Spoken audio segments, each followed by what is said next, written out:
Hello and welcome to another edition of Remy's Rave of the Day. I'm your host Remy, or better known as Remington Affrey, the youth minister at the Meadows Church of Christ, right here in Beaumont in the great state of Texas. This is episode number 53. We're not really raving about a word or a phrase today, but we're raving about a message, a special message, and which was delivered at camp. We had camp a few weeks ago, and our theme was walking in the footsteps of Christ.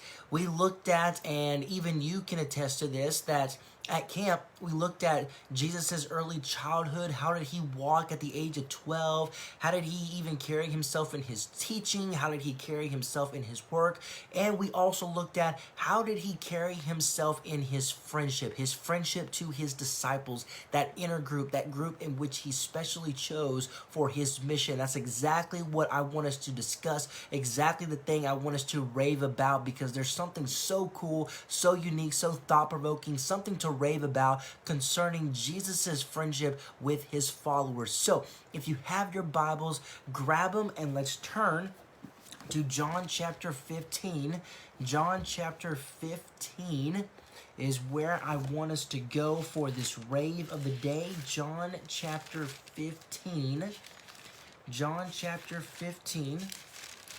And when you get there, go to verse number 12. John 15, verse 12. Notice how he starts out this section. He says, "This is my commandment, that you love one another just as I have loved you.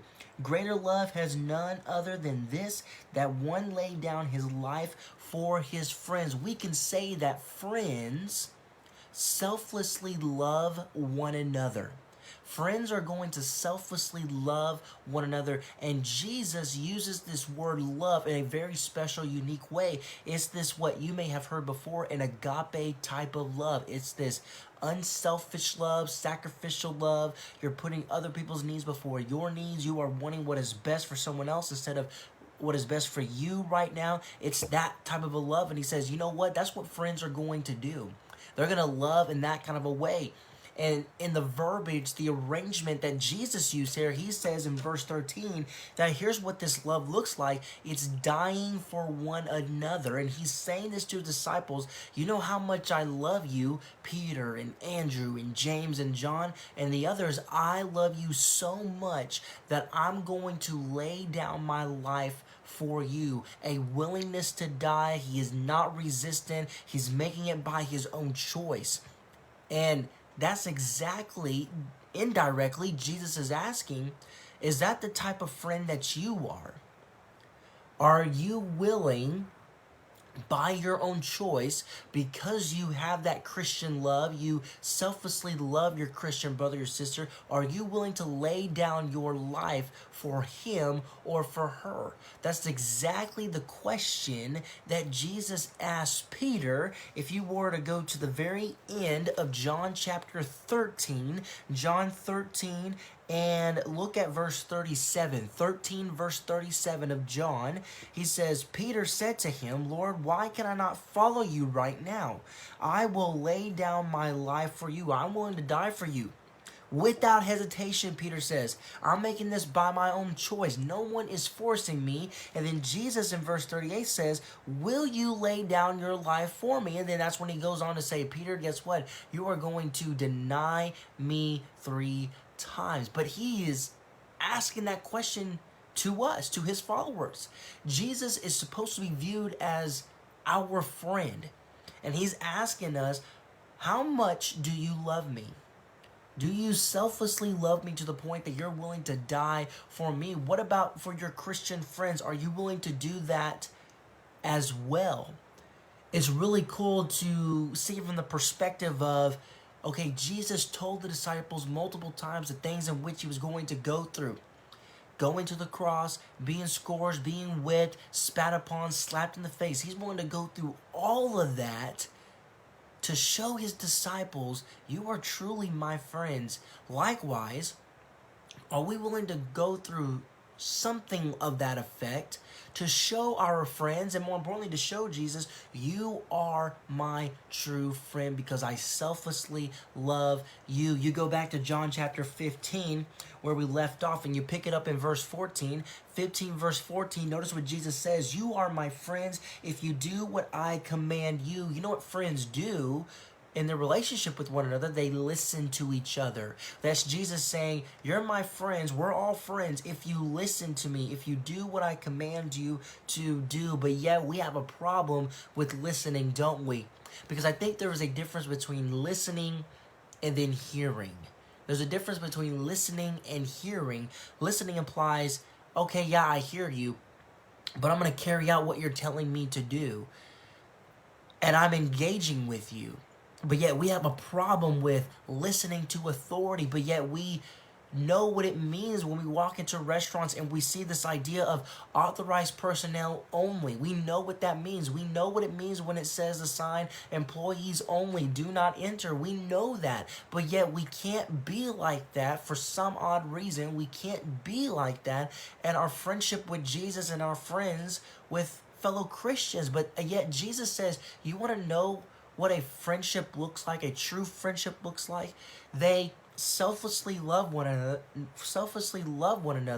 but number two, they also listen to each other. That's exactly what they do. They listen to each other. They're engaging. Their thoughts are engaged, and also their actions and their relationship. That's exactly what friends do. But point number three, we continue, verse 15 of John 15, he says, no longer do I call you slaves, for the slave does not know what his master is doing.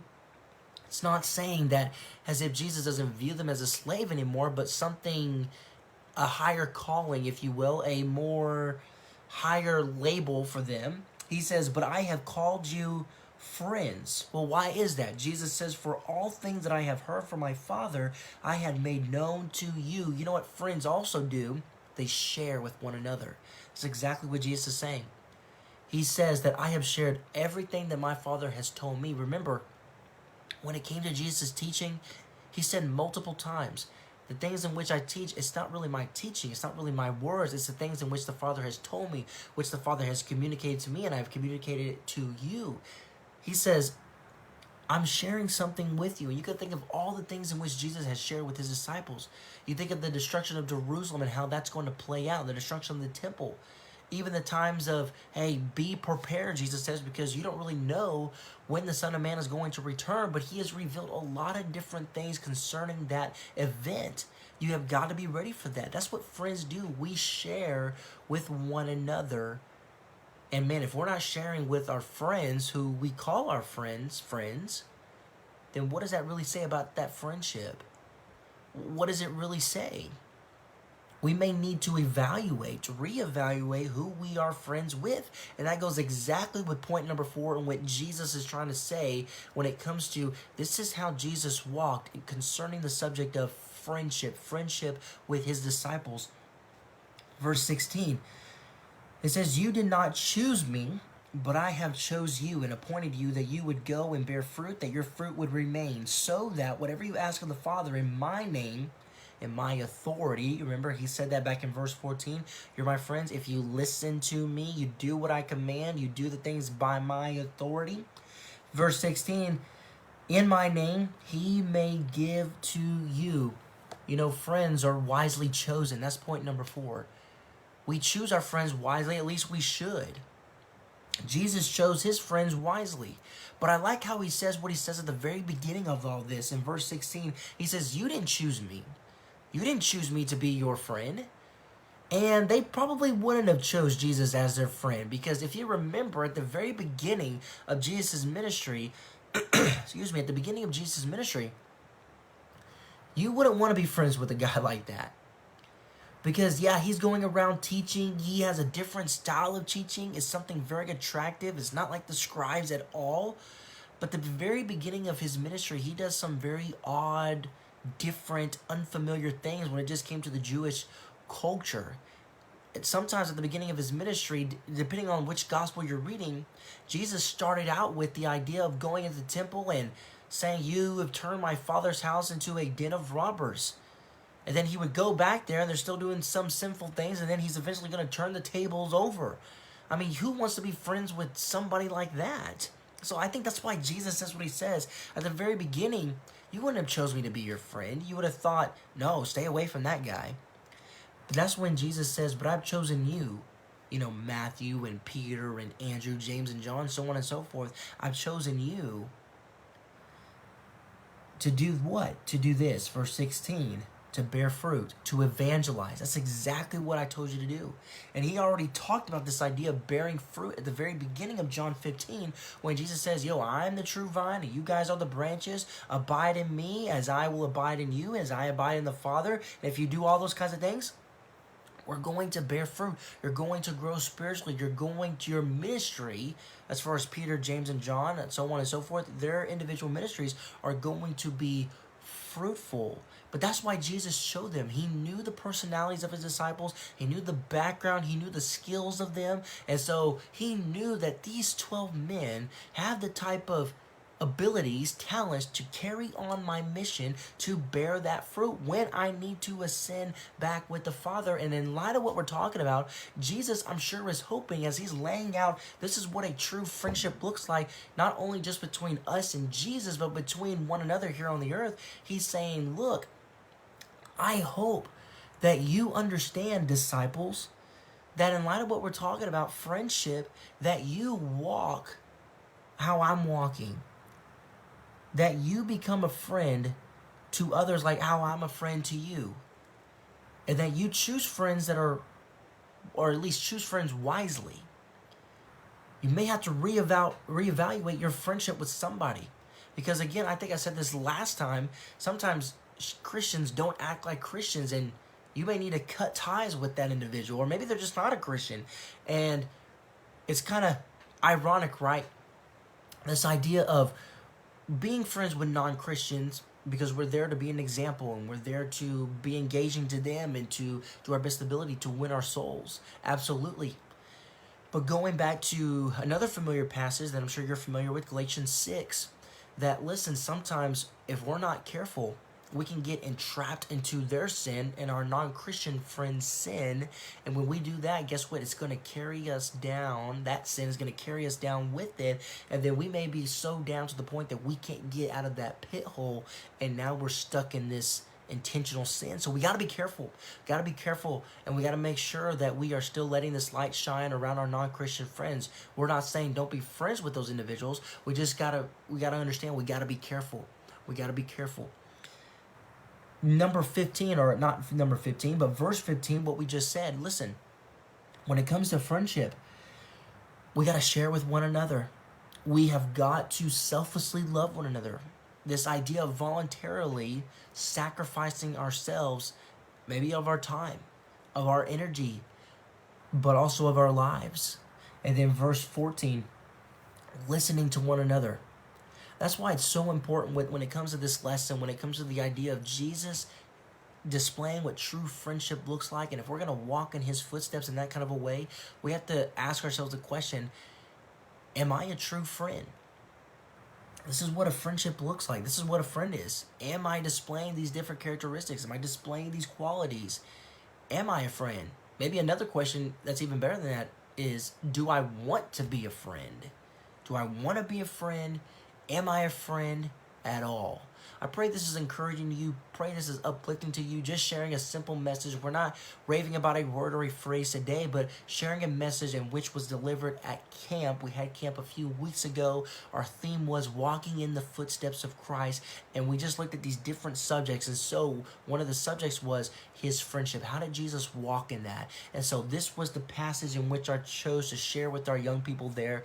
This is how Jesus walked when it came to his friendship with his disciples, and likewise, we got to walk in this kind of a way too. We got to selflessly love one another. We got to listen to each other. If we're really going to be friends, we got to listen to one another. We got to share with one another. And then also, excuse me, verse 16, we have got to choose our friends very, very wisely. We got to gather ourselves around people that's going to help us, make us a better person, but help us get to heaven. And we got to bring others there to that great place, that place that is awaiting for us one day. And again, please consider liking and sharing this video, as well as liking and sharing our page. We're the Meadows Church of Christ. I've been your host, Remy, or better known as Remington Affrey, the youth minister at the Meadows Church of Christ right here in Beaumont in the great state of Texas. Please come see us. We're at 9195 Dishman Road, 9195 Dishman Road.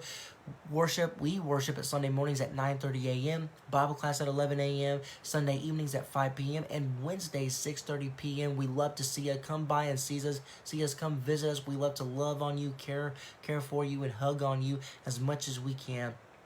And again, the purpose of these videos is to show Christians, look, the Bible is pretty cool within itself.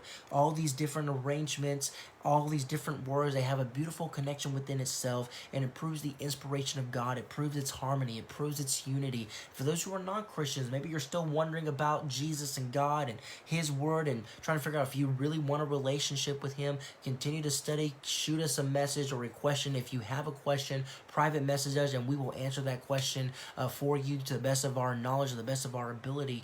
We want you to know Christ. We want you to know His plan. We want you to know the knowledge of the truth. You can come to the truth, and that you can be the type of friend that Jesus wants you to be in your life. Again, I've been your host, Remy. This has been episode number 53, Raving About Camp, message number 4.